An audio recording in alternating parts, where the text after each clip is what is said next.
ಶುಕ್ರವಾರ ಶುಕ್ರವಾರ ಮಾಡಿಬಿಡ್ಲ ಅಂತ ನಿಲ್ಸ್ಕೊಂಡಮ್ಮ 2 3 கை நல்லா ஸ்ட்ரைட் பண்ணுங்க முன்னாடி வைங்க 4 5 6 7 8 9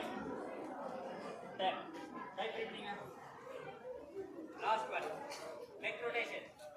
இடுப்புல கை வைங்க கழுத்தை ஃப்ரீயா இந்த செஸ்ட் பகுதியில் டச் பண்ணுங்க லெஃப்ட் சைடா ரொட்டேஷன் 1 2 3 4 5 opposite 1 2 3 4 5 அப்படியே பத்மாசனா உட்காருங்க கீழே உட்காருங்க கால் நீட்டிங்க லெஃப்ட் கால் எடுத்து ரைட் கால் மேல வைங்க ரைட் கால் எடுத்து லெஃப்ட் கால் மேல வைங்க எல்லாரும் பத்மாசனம் போட முடிஞ்சா போடுங்க போட முடியாதவங்க சாதாரணமா உட்காருங்க ஸ்ட்ரைட்டா உட்காருங்க முன்னாடி நான் சமான முத்ரா சொன்னேன் இல்லையா சமான